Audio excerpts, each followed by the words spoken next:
Hey guys, কেমন আছো সবাই?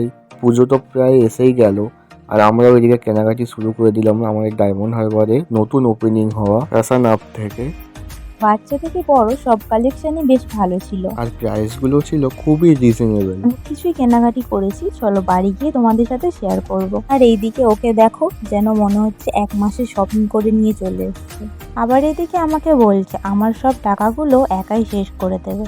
চলো আমাদের আজকের মতো কেনাকাটা কমপ্লিট, এবার বাড়ির দিকে যাই। ফাইনালি আমরা বাড়ি চলে এসেছি। এবার তোমাদেরকে দেখাবো আমরা কি কি কিনলাম। এটা নিয়েছিলাম আমার বোনের জন্য, আর টপটা লেভেলিং করা দেখো 15 থেকে 16 বছর বাচ্চাদের জন্য। আর এটা নিয়েছিলাম আমার ভাইয়ের জন্য, এটাও নিয়েছিলাম আমার একটা ভাইয়ের জন্য, আর এটা আমার নিজের জন্য নিয়েছিলাম, আর এইটা নিয়েছিলাম আমাদের মাম্মামের জন্য। আর সত্যি বলতে মাম্মামের ড্রেসটা আমার খুব পছন্দ হয়েছিল। আর নিয়েছিলাম 3টে টিস্যু। আর আমার নিউড কালার লিপস্টিক পরতে খুব ভালো লাগে, সেই জন্য একটা লিপস্টিকও নিয়েছিলাম। আর ও নিয়েছিল একটা ভিটামিন সি ফেস সিড মাস্ক। আর নিয়েছিলাম একটা হ্যান্ড ওয়াশ। এই ছিল আমাদের আজকের শপিং। ভিডিওটি ভালো লেগে থাকলে লাইক করে দিও। আজকে এই পর্যন্ত, দেখা হচ্ছে নেক্সট ভিডিওতে।